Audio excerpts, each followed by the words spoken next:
సాధన ఉద్యమం నుండి మొదలుకుంటే నేటి వరకు కూడా ప్రజాసేవలో ప్రజల మధ్య ఉంటూ అచ్చంపేటకు ప్రత్యేకంగా శాసనసభ్యుడిగా 10 సంవత్సరాలు సేవలు అందించిన నేను ఒక మంచి సాంప్రదాయం అచ్చంపేటలో ఉన్నటువంటి సాంప్రదాయాన్ని కొనసాగిస్తూ దేవాలయంలో కానీ దర్గా దగ్గర కానీ చర్చిల దగ్గర కానీ ఫంక్షన్ల దగ్గర కానీ ఎక్కడ ఏ శుభకార్యానికి ఎవరు వచ్చినా ఆనవాయితీగా ఒక హోస్ట్ మాదిరిగా నేనే దగ్గరుండి వచ్చినటువంటి అతిథులు వాళ్ళు పవర్ ఉన్నా లేకపోయినా మాజీలైనా ప్రజాప్రతినిధులైనా పిలిచి ఆహ్వానించి సన్మానించి సాగనంపేటువంటి ఆనవాయితీని నేను కొనసాగించడం జరిగింది.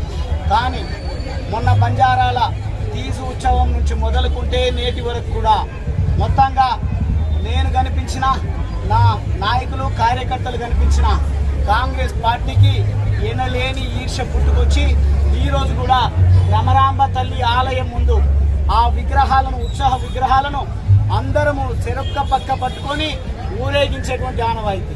కానీ ఈరోజు మాలలో ఉన్నటువంటి శాసనసభ్యుడు తన ఆదేశాల మేరకు పోలీసు వారు నన్ను గుడిలోని కూడా అనుమతించకుండా కావాలని కక్షగట్టి మరీ ముఖ్యంగా అచ్చంపేట ఇన్స్పెక్టర్ రవీందర్ నా ప్రైవేట్ పార్క్స్ పైన కూడా ప్రజల మధ్యలో ఉంటూ దాడులు చేసి నన్ను ఇబ్బంది పెట్టేటువంటి ప్రయత్నం చేయడం జరిగింది.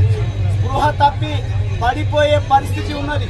కానీ నా వెంబడి ఉన్నటువంటి నా నాయకులు కార్యకర్తలు నాకు నీళ్లు తాగిపించి దేవుడి దర్శనం చేయించి ఈరోజు నన్ను సురక్షితంగా ఇక్కడి వరకు తీసుకురావడం జరిగింది. కానీ నేను ఈ సందర్భంగా ఆ భ్రమరాంబ తల్లి దేవతను నేను వేడుకుంటా ఉన్నా. ఈ సాంప్రదాయానికి